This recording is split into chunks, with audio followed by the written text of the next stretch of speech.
If you were here with me last week, you know that I started a series on a South Africa trip that I will be going on in the next 6 weeks now. And so if you have not seen that video, go ahead and check that one out. That one was on immunizations, but the one we're going to talk about today is on emergencies as part of the continuation of the series of our trip to South Africa.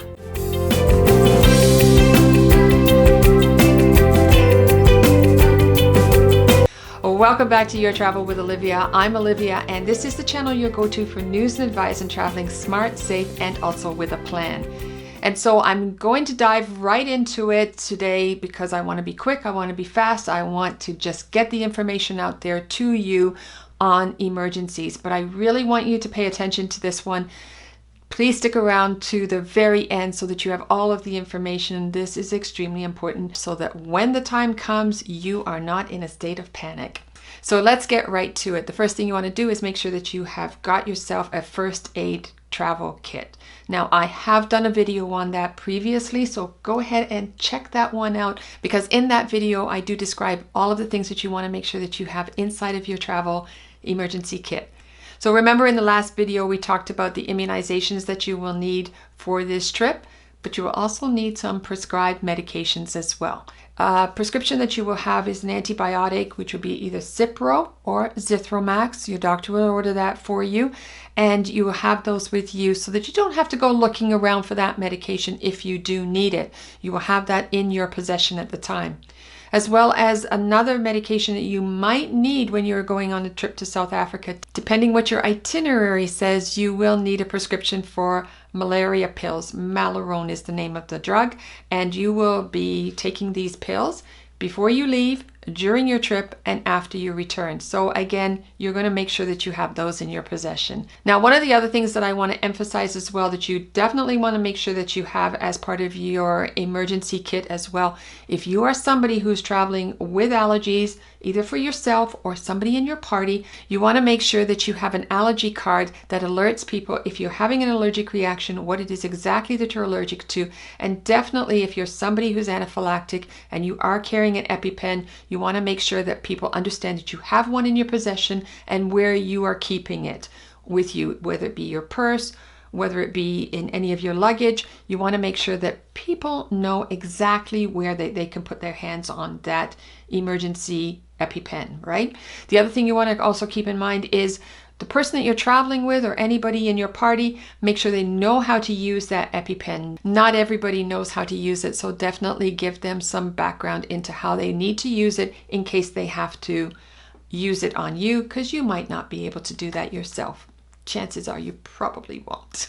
Emergency numbers, those are really important for you to note and have written down somewhere so that in case of an emergency, you're not in that state of panic as to where it is or who you're supposed to call. So for South Africa, it happens to be 10111 or 112 if you're using your cell phone. Or if you're calling an ambulance directly, it is 10177, and that will get you the ambulance as well.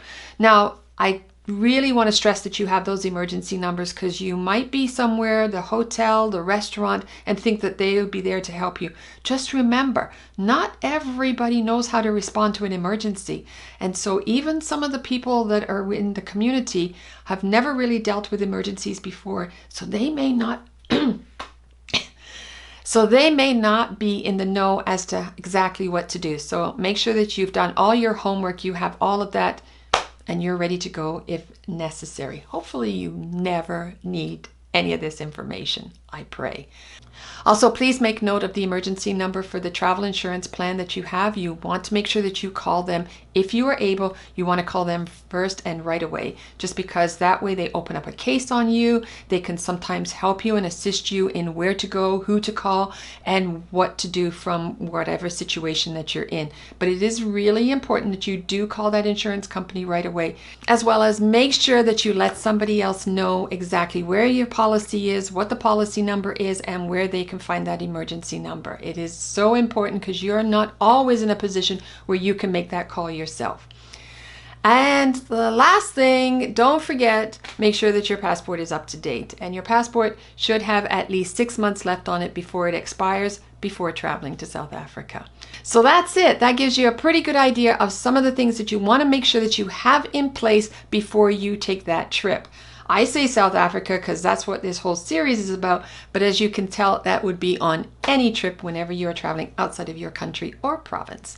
And so I invite you at this time, if you have any questions, please put those in the comment section down below. If you have a situation, or maybe you've been through something yourself and you'd like to share that with us, I really encourage you to do that at this time.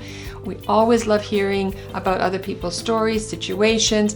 We learn from each other. So please share your stories. Definitely ask those questions if necessary. I hope that today's information was very informative to you. If it was, give us a thumbs up, as well as don't forget, share this information with your friends, family, peers, because they too can benefit from whatever you are learning here today. If this is your first time visiting this channel, I do encourage you to subscribe, because we're going to continue with this series. Next week, I'm going to be talking to you about the equipment that you will want to bring with you on the trip. So go ahead and hit that subscribe button, as well as the bell that will notify you that I have just uploaded a new video.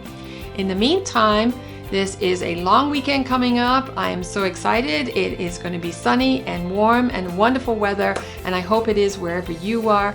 And if this is your week to travel, I want to wish you a safe trip there, as well as a safe return home.